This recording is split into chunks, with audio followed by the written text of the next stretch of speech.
I was I just bought my new house June 3rd, and I was in my dining room, and I was feeding my youngest daughter macaroni and cheese, because that's, if you cut her, that's what would come out of her, is macaroni and cheese. And she was on her tablet, and I was checking my email, very casual, like late snack or dinner. So it's just like we just got done swimming or something. And I got the email from the event planner who's organizing the entire thing on behalf of PUMP, Pittsburgh Urban Magnet Project, and Pittsburgh Magazine. And the email was just, congratulations, you've been selected. And I was just like, I did not expect that. I knew Dr. Walk had nominated me, but I did not expect it. So I had forgotten about the nomination by then. So then I had to keep it quiet for about a week. So don't tell anybody until the news comes out. I did tell my parents, which I think most people will do, with big news until their parents pass. Even you could be 60 if your parents are alive, you'll come to them with big news. Everyone wants to make their parents proud. So they were very happy for me. I told Dr. Walk, of course, when she made the nomination. I'll invite her to the ceremony, and I'll pay for it. And I also told my best friend, whom I'm going to invite. I wish I could take my daughters. You have to be 21 to the casino. I would honestly, they would get dressed up. They would wear a dress, and it would be the greatest thing ever. And I'd walk in with them, but they can't come. I can't bring my nephews, who are the football players and boxers that I've been training since they were 10. I can't bring them, but they're very happy for me too. That's my crew. I've worked out with those guys every summer since they were about 10 years old. Now they're both 18, and they're terrific young men. And I have a niece/young cousin who's at Penn State, who was a part of that workout crew as well. She can probably come. I'll invite her. Yeah, it is nice to still be considered to have some potential, right? Like at this part of my career, 40 under 40, the idea is that you're highlighting young people, who are making a difference. So it means that my career's not at its peak yet, right? That I'm still going up. So that's nice. And all kidding aside, like to be there with younger people who I'm going to be living with in Pittsburgh for a long time, right? Like that's a nice thing. You certainly want the acknowledgement at any point in your life, but it's nice to get under that. I just made it, I'm 39, right? So it was nice to get that acknowledgement.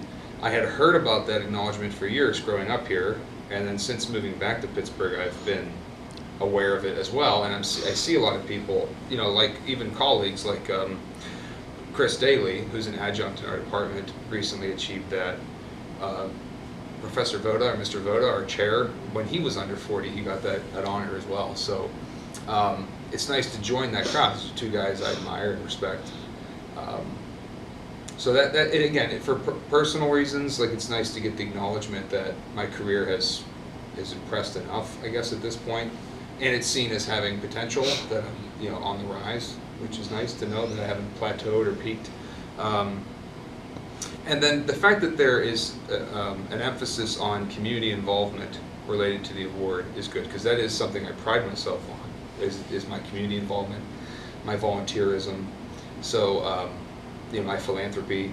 So to know that that's a big part of this, and that my contributions to that are acknowledged and recognized, not just me personally, is that flattering? Yes, but also to know that it means something, that we all should be doing that we're championing people who are community servants, and volunteers, and people who make a difference and make Pittsburgh better, not just for themselves, but for everybody, right? So it's good. I agree with that principle, that we should be well-rounded in that regard. We're not just highlighting the top 40 entrepreneurs under 40 or something, or the top 40 moneymakers, or yada, yada, yada. It's 40 people making Pittsburgh a better place.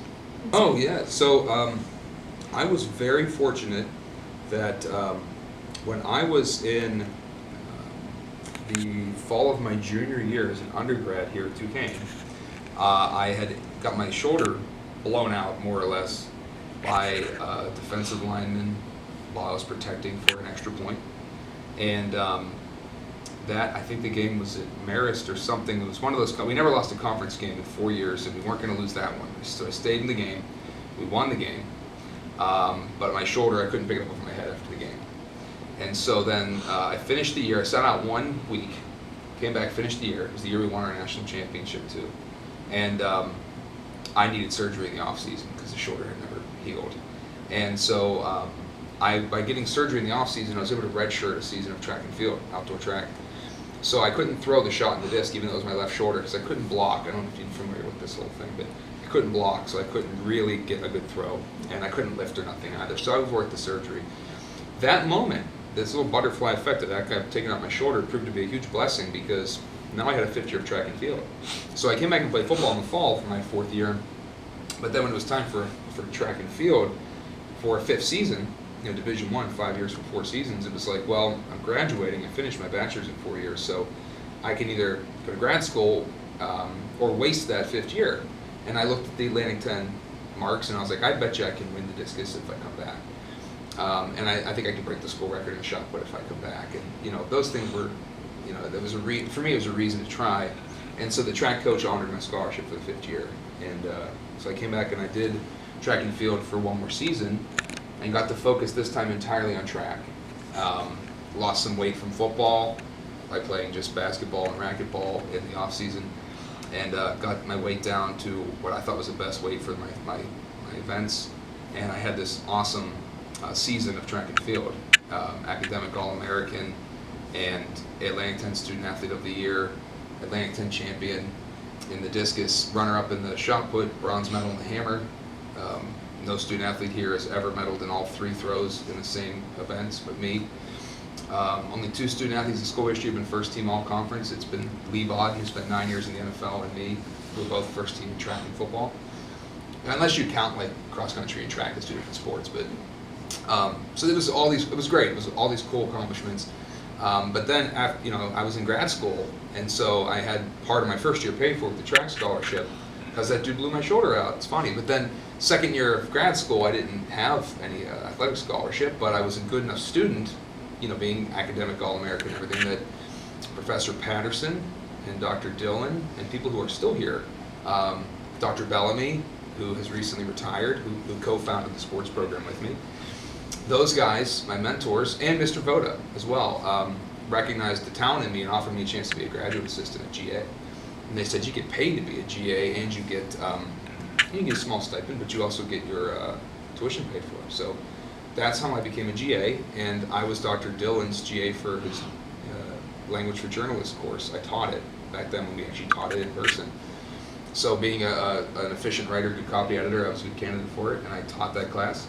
I also helped teach Dr. Bellamy's media and sports class, and I made a good impression on my now colleagues, because when I left grad school and became an SID, sports info director, and later a reporter, eventually I got laid off from being a reporter in Pittsburgh, because the company, AOL, which owned us, sold the company and cut everybody in Pittsburgh just all at once, and so I was out of a job.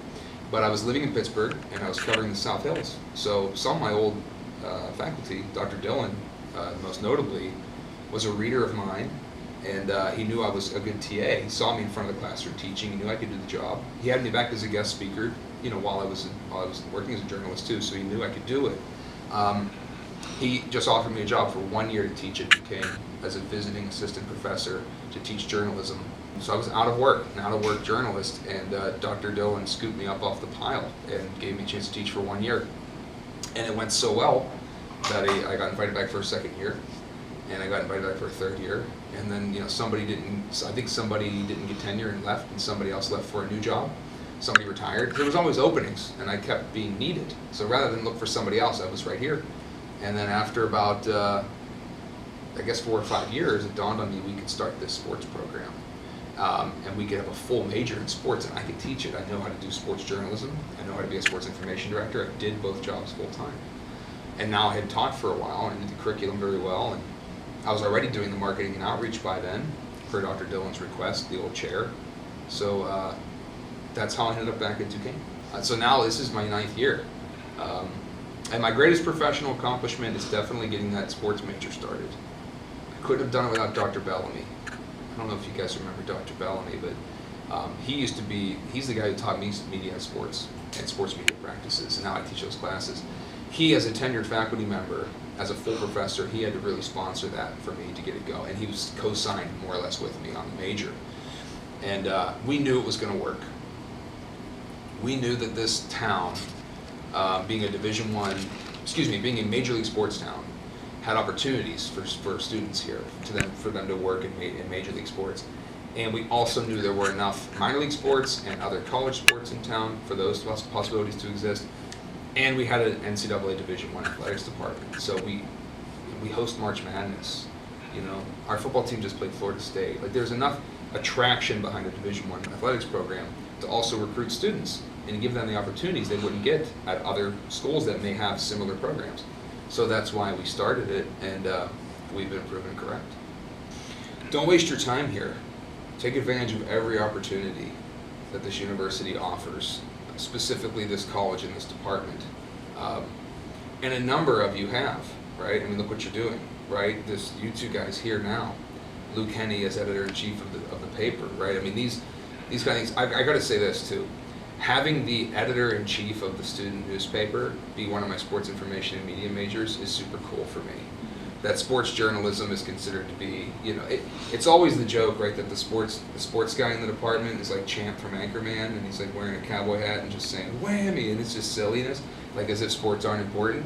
But I really like the direction that Luke is taking with his staff editorials, and they're covering topics like NIL and things like that because they matter. They matter to our culture.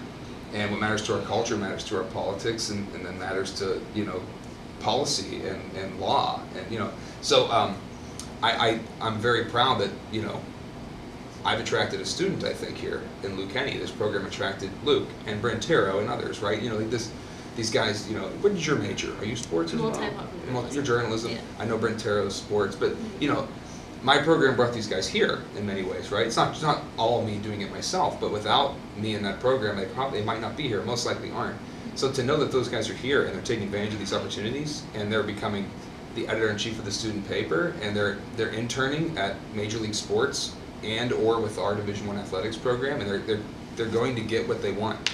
If these guys continue, and my students continue to take advantage of these opportunities and listen to what Professor Healy tells them in the classroom, they're going to be successful. They're going to get what they want.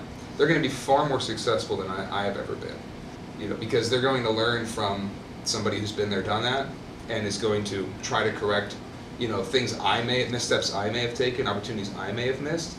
I'm going to give those all to them now, right? And it's really great to see them take advantage of that, to realize it, to wake up and go, boy, I can publish already. I can do video work, writing work while I'm here. I can use this major, which is unique, to make my resume stand out and get the jobs I want to get. Dante Parente is now a sports information assistant at Waynesburg University. And I just know that the way this works is because I've hired people in sports information when I had to hire my interns. And I got a stack of resumes. It's like this high with communication majors. There might be another one of journalism, might be some sports marketing students, and like that's not even really what sports information is. If I have a student, a young man or woman whose resume says sports information as the major, they're going to get an interview. I have to just find out what that is. I'm like, well, geez, that's exactly what I'm hiring. The sports, it's like, this is, yes, it's a well-rounded education, but I also make my classes very specific to that field too. So you will be trained to be a sportscaster, sports writer, media relations professional for a sports team. And I think it's worked out that way. I mean, one of my first students, when this was transitioning into becoming a major, he's now the football communications coordinator of the Tampa Bay Buccaneers. You can't talk to Tom Brady without going through Andrew Holman, right? And I have a great relationship with Andrew, and I know for sure he benefited from me being here and from this program. So that's a tremendous source of pride for me, you know, to know that my guys are making it, my guys and girls, they're making it. Don't get too comfortable, never stop learning and growing, never stop trying new things. And the great thing about working in sports is that every day feels different, doesn't get static, doesn't get stale. And if you love what you do, I know this is cliche, but you'll never work a day in your life, right? I mean, you like showing up to work. I still get a kick out of meeting new people every year who are in my program, or in media literacy, who I may only have 1 or 2 times, you know, or in News One, who are going to become journalism majors. I get to meet a lot of people in this job that are going to become successful young men and women, and that's really cool, you know. So I'm very lucky to have the job. because every year is different, every semester is different, every class is different, every student is different. That's really cool. So I imagine, you know, I'd like to keep this job, you know, for as long as I can. If everything works, if Duquesne continues to benefit me, I will continue to benefit Duquesne, you know, and so far that has been the truth. That's been the deal.